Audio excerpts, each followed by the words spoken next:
السلام علیکم. زما نامه ډاکټر طاهر ده او زه د ماشومانو سپیشلیسټ یم.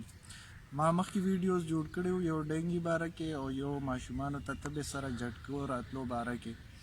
هغه خلکو ډېر لایک او شیر که نو ما ته بیا انباکس کې میسیجز راتله مختلف ټاپکس باره کې چې ډاکټر صاحب تاسو ته دې ویډیوز جوړ کړئ.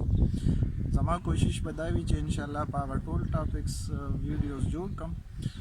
نن زه یو داسې ټاپک چې کوم ډیر ضروری دی د ماشومانو خوراک باره کې د وړوکو ماشومانو خوراک باره کې به زه تاسو سره انشاءالله خبرې کوم او ډیټیل به درکوم. ماشومانو خوراک چې سټارټ کوو دې نه مخکې زه به د مور د خوراک باره کې خبره وکړم چې که ماشوم د مور په خېټه باندې نو مور دپاره د خوراک ډیر زیات ضروری دی. خوراک هغه پکار دی چې بیلنس ډایټ او هیلدي ډایټ واخلي. هغې کې ضروري ده چې ټولې سبزیانې، ټول فروټ، دالونه، غوښه، چکن دا هر څه وي. دې نه علاوه مور له پکار دي چې هغه فولیک اسید هم 3 میاشتو دپاره استعمال کړي او آیرن هم استعمال کړي، ځکه چې پریګننسي سره مور ته مور کې چې دی د آیرن کمی راځي او وینه یې کمیږي او بیا چې کله ماشوم پیدا کېږي نو مور نه وینه لاړه شي نو ضروري ده چې مخکې نه د مور خوراک هم ټیک وي، آیرن یې هم اخیستی او فولیک اسید یې هم اخیستی، نو هغې سره به مور وینه برابري نو څه کمپلیکیشن به نه کېږي.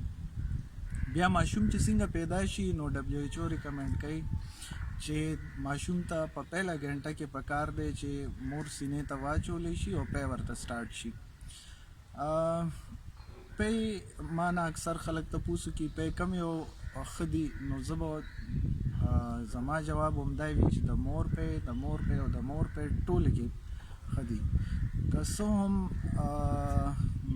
بل دا چې د مور پی کې بعضې میتس داسې دي چې خلک وایي چې د مور پی ټیک نه دي، د مور پیو کې جراثیم دي.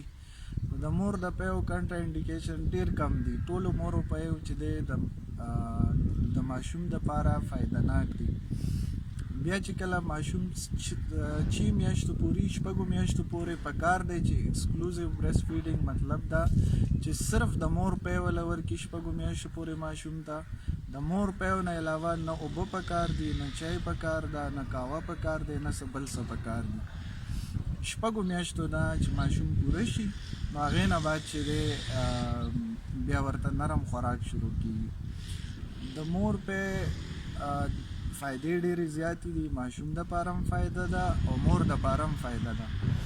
مور دپاره دا فایده ده چې کم مور چې دی ماشوم ته پی ورکوي نو هغې ته د سینې والا چې کم کینسر دا کم کېږي. ماشوم دپاره فایده دا ده چې د دې یو خپل ټمپریچر هغه د باډي لحاظ سره بالکل ټیک وي. مور پیو کې چې دی چې کم کیلریز وي، کم پیسین وي، هغه یو خاص مقدار سره وي او د ماشوم دپاره د هضمولو دپاره هم بالکل ټیک وي. دې نه علاوه د مور پی بغیر پیسو دي، هر ټایم اویلیبل وي، د جراثیم پکې نه وي. چې کم ماشوم د مور پیس کې هغه ته د سینې بیماری او د خېټه خرابېدل دا هغه ماشومانو په نسبت چې څوک د فیډر والا بوتل والا پیس کې هغه کم کېږي. بیا اکثر خلک مانه تپوسو کې چې د غوا پی نو د غوا پی چې دی هغه 1 کال نه مخکې ریکمنډډ نه دي، پکار نه دی چې ماشومانو ته د 1 کال نه مخکې د غوا پی ورکړی شي. د هغې نقصان دا دی چې غوا پیو کې چې دی هغې سره د سینه خرابېدل، خېټه خرابېدل دا هم کېږي او بل دا چې د وینې کمی هم پیدا کېږي. هغې ریزن دا دی چې د غوا پیو کې خپل هم د آیرن کمی او بل دا چې کم آیرن مونږ ته بل څه سورس نه ملاویږي نو هغه هم د غوا د پیو د وجې صحیح جذب کېږي نه، نو ماشوم ته چې دی د وینې کمیدل کېدی شي، آیرن کمی پکې راځي، ماشوم کې وینه کمیږي. بیا چې 6 میاشتې ماشوم دپاره پوره صرف د مور پی ورکړی شي هغې نه بعد نرم خوراک شروع کولی. نرم خوراک ښه خبره دا ده چې مونږ یو سیز انټروډیوس کړو، لکه داسې چې یو هفته ورله مونږ وریجې ورکو، وریجې یو هفته هغه وخوړلې. 6 میاشتو نه 9 میاشتو پورې پکار دی چې 2-3 ټایمه مونږ دته دا نرم خوراک، نرمه غذا ورکو. بیا هغې نه بعد 9 میاشتو نه واله 1 کال پورې 3-4 ټایمه ورځ کې ورکو. یو هفته وریجې ورکړي، هغې سره ماشوم خو بیا ورته بل څه انټروډیوس کړو، لکه ساګودانه وله ورکو، کیر وله ورکو، دال وله میش کو ښه نرم هغه ورله ورکو. داسې یو څیز یو خوراک انټروډیوس کوو، کیله ورکو، سیو نه چلکه لري کو، بیا میش کو هغه ورله ورکو، فروټس وله ټول ورکولی شو. دا څیزونه چې ورله ورکو نو انشاءالله دې سره به ماشوم ښه او مور پی به دې سره کنټینیو وي، د نورو پیو به دې ته ضرورت نه وي. بیا چې کله ماشوم د 9 میاشتو پوره شي نو 9 میاشتو نه بعد چې دی هغه ته تاسو ټول خوراک ورکولی شئ، چې څنګه لوی خوراک کوي داسې ټول خوراک ورکولی شئ، ټولې سبزیانې، ټول فروټ، ټول دالونه، غوښه او چکن، هر څه، خو چې ډېر مسالې، مرچکي وغیره دا څیزونه پکې نه وي. بل ما نه سیریلیک باره کې اکثر خلک تپوس کوي چې ډاکټر صاحب سیریلیک کله سټارټ کړو. نو 6 میاشتو نه چې پوره شوي نه وي هغې نه مخکې سیریلیک بالکل ښه نه دي، هغې نه بعد تاسو سیریلیک سټارټ کولی شئ.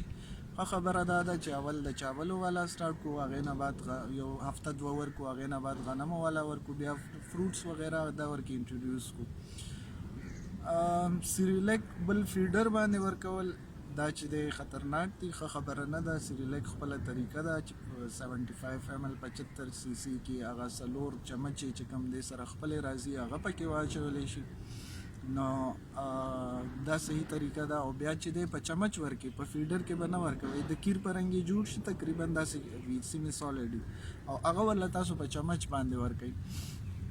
بیا بل که څه وجې نه ماشومان 2-3 ماشومان یو ځای پیدا شوي دي، مور ته یې څه ډېره خطرناکه بیماري ده یا